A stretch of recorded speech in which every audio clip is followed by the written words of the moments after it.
Hello my friends, இன்றைக்கி ஒரு சூப்பரான கருவேப்பிலை பொடி தான் எப்படி செய்யலான்னு பார்க்கலாம் வாங்க. கருவேப்பிலையை நல்லா கழுவி ஃபேன் காற்றுல காய வச்சு எடுத்துகிட்டு வந்திருக்கேன்.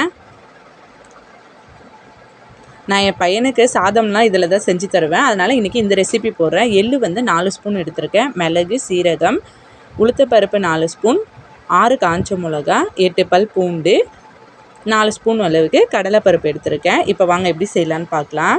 இப்போ கடாயில் இந்த ஸ்பூன் அளவுக்கு மிளகு எடுத்திருக்கேன், அதே மாதிரி 1 ஸ்பூன் சீரகமும் எடுத்திருக்கேன். எல்லாத்தையும் நல்லா வறுத்துக்கலாம். காஞ்ச மிளகா 6 ஆட் பண்ணிட்டேன். எல்லாத்தையும் நல்லா ஃப்ரை பண்ணிக்கோங்க. இதில் ரொம்ப முக்கியமான 2 விஷயமே எள்ளுவும் கருவேப்பிலையும் தான். எள்ளு வந்து உடம்புக்கு ரொம்ப ரொம்ப நல்லது. அந்த காலத்துலாம் பார்த்திங்கன்னா எள்ளு உருண்டை, எள்ளு பருப்பி, பூண்டும் ஆட் பண்ணிவிட்டேன். இப்போ எள்ளும் ஆட் பண்ணிவிட்டேன் பாருங்கள். ஏன்னா அந்த காலத்தில் பார்த்திங்கன்னு வச்சுக்கேன், எள்ளு பருப்பி, எள்ளு உருண்டை, இப்போ நம்ம முறுக்கு சீடையெல்லாம் கூட எள்ளு நிறைய சேர்த்துப்பாங்க. எள்ளு துவையல் கூட செய்வாங்க. ஆனால் இப்போலாம் யாருமே எள்ளு அவ்வளோவா சாப்பிட்றதே இல்லை. ஆனால் கருப்பு எள்ளு உடம்புக்கு அவ்வளோ நல்லது. நான் மேலே ஸ்க்ரீனில் போட்டிருக்கேன் பாருங்கள், அது எல்லாத்துக்குமே ரொம்ப ஹெல்ப்ஃபுல்லாக இருக்கும். அதனால் முடிஞ்ச அளவுக்கு கருப்பு எள்ளை எடுத்துக்கோங்க. அந்த ஸ்பூன் அளவுக்கு தான் நான் 4 ஸ்பூன் எடுத்தேன். இப்போ இதெல்லாம் ரோஸ்ட் பண்ணியாச்சு, எடுத்து வச்சிடலாம். இப்போ கடலைப்பருப்பையும் உளுந்தையும் திரும்ப தனியாக ரோஸ்ட் பண்ணி எடுத்துக்கலாம். அப்போது அவ்வளோதான். இப்போ கருவேப்பிலையும் ரோஸ்ட் பண்ணேன். ஏன்னா கருவேப்பிலை பற்றி எல்லாருக்கும் நல்லாவே தெரியும். அது வந்து முடி வளர்கிறதுக்கு ரொம்ப ஹெல்ப்ஃபுல்லாக இருக்கும்.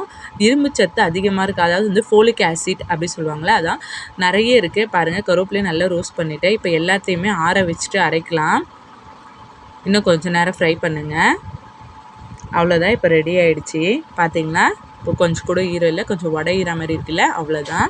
இந்த மாதிரி செஞ்சு பாருங்கள், டேஸ்ட்டு சூப்பராக இருக்கும். இப்போ ரெண்டுத்தையுமே நம்ம தனித்தனியாக தான் அரைச்சிக்கணும். ஃபஸ்ட்டு நான் கருவேப்பிலையை அரைச்சி எடுத்துகிட்டு வந்துடுறேன். பார்த்திங்களா, இந்த மாதிரி பொடி பண்ணிக்கோங்க. கருவேப்பிலை ரைஸ் வந்து கசப்பாக இருக்கும் அப்படிலாம் இல்லை, டேஸ்ட்டு சூப்பராக இருக்கும்.